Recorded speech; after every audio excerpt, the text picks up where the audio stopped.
Hey guys, so I wanted to talk to you about maybe problem solving for some of you when it comes to setting up your wheels tubeless, and particularly when you tape your rims and want to seal up your rims to make a tubeless tire setup.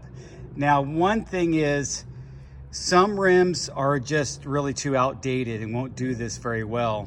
Obviously, the more modern rims are set up to be run tubeless a little bit easier, but even they have their quirks, if you will. And so let me just show you what I've done to this one since I'm already focused on it. This one had a deep channel where the spoke bed goes. And so what I did is I got some more narrow, this is orange seal tape, and put that in that deeper channel. And then I went over it with my Whiskey Parts Company tape and put that layer over it. So that's one thing you need to consider when you're doing that. And then when you push the valve core through, you make sure you don't tighten this down too much and keep pulling it in there into that channel, if you will, because that's where it will leak. Another thing to look at is if you look at the opposite end of your valve, okay, look where your valve inserts and look at the opposite end, and I will focus on the opposite end now. Your rim sometimes has a seam or a weld right here. And if it's a seam and not welded all the way through and just a seam that's a sleeve seam, then the air can go through there. So you need to make sure you have tape going all the way across that seam. If you don't do it, the air is going to leak right there where that seam is. It's just air, you guys, and it'll find a place to leak. You don't have to come up around the bead or the lip of the rim, because that's where your tire is going to interface, and that'll block that off. But right here where that seam is, make sure this is a 35 millimeter width rim, and I was using, I think that was 32 millimeter or 30 millimeter tape. Not exactly sure. This was the tape I was using, I believe. Might have been a more narrow one I had. And so, and then there's also different types of tapes for different applications. I've always liked Stan's, and Stan's tape sticks really well and does really well. This is a little more rubbery and sticks well too, but it also has more of a tendency to get air pockets. So if you have an off-bed, bead or a off-bed spoke bed design where those spoke beds are offset and you don't have, if you're not pushing it down and sealing it up right there and getting all those air pockets out, that's when I ended up using this to seal up that spoke bed channel that's in the middle of this one. But a lot of rims are offset to the one side. Another thing too, another tape that I just tried, and that's the Milkit.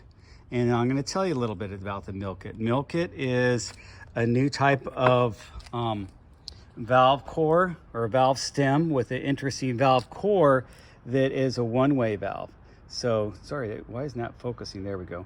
So if you can look closely, there's a little cross section there where it's a one-way valve. So it makes you use their valve cores to use their valves stems, but it's an interesting design. And then also you have to have something that's going to push that sealant past and deep inside your into your wheel, or past, it has to push it past this valve core. Let me do this. I'm trying to do this while I'm holding my phone. So when I'm pushing the sealant, imagine this is pushing the sealant, I have to make sure I push it all the way through and then get the sealant beyond that. Or if you just are the kind of guy that just pours your sealant in the bottom of your tire and then seals it up. I've done that method before, but I've been focused more on the method where I like to set my bead and then pour the sealant through the valve afterwards, because I want to make sure my bead sets and I don't have to start over. So those are a couple tips. The other thing is, when it's a new rim, I always sand my new rims down, so that's why I have some sandpaper. You could probably get something that's a little more gritty than 180, but I just happen to have that in my garage. So I sand my rim before I apply the tape, so I have a nice rough surface, and obviously I wipe off the dust. So sanding the rim before you put the tape on really helps it stick better. Sometimes if I felt like the tape wasn't sticking really well, and some of these rims have this finish on there that is kind of gives it an oily finish, and they don't stick that well, especially carbon rims. I've actually left a tube in my wheel overnight with that rim tape to just have that tube kind of push down on it all night long before I set it up tubeless. And that's another method I use. Plus that helps form your tire really nicely, so it does pop on really easy. The other thing I do is I poke it with, I do a hot poke method. So I have this old nail that I've used, and then first I poke an initial hole so I could see where my hole is, and then I heat up this hot nail, and then I poke that through before I install the valve stem. And so that way it's kind of melted away around, and I did it with this one. It's melted away around here. Instead of pushing it through, it might tear the tape. So that keeps the tape from tearing and makes a perfectly round hole for me to push that through.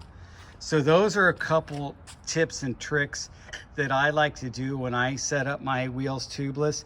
Now, granted, if you're hard on your bikes like I am and you've dinged up your rims, sometimes those rims just, they need to be straightened out, or they, even if you straighten them out, they might have micro cracks in there and they just don't seal up really, really well. And they're always gonna be having issues leaking. And I've got some rims that are like that. And sometimes I put a tube in there. That's actually what I'm doing with this wheel right now. And then also, here's, but this was cracked, it cracked all the way out to here. And so I put that. Now it's probably not the safest thing to run this as, run this rim, and I'm kind of waiting for it to, you know, crack all the way, and then I'll buy another rim. But you know what? Rims are replaceable parts in my opinion. That's why I didn't jump right on the carbon rim bandwagon right away, because I figured, you know, a carbon rim is like, you know, even the cheap ones are at least $200 or $300, but a high-end one is like $600 or $700. Whereas these aluminum rims, I can get these aluminum rims for 60 bucks sometimes.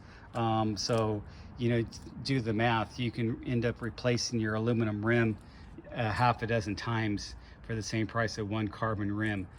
Aluminum is heavier, but aluminum gives a little bit of flex.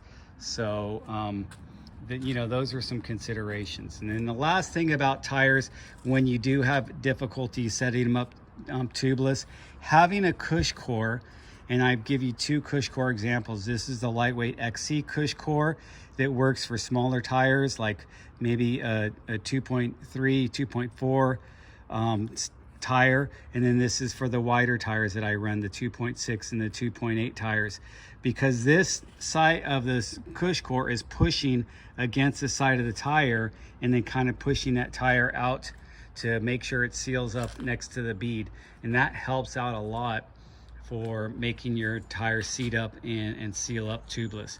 So those are my tips for today when I'm setting up your wheels tubeless. And I hope you guys liked it. Please give me a thumbs up if you liked it.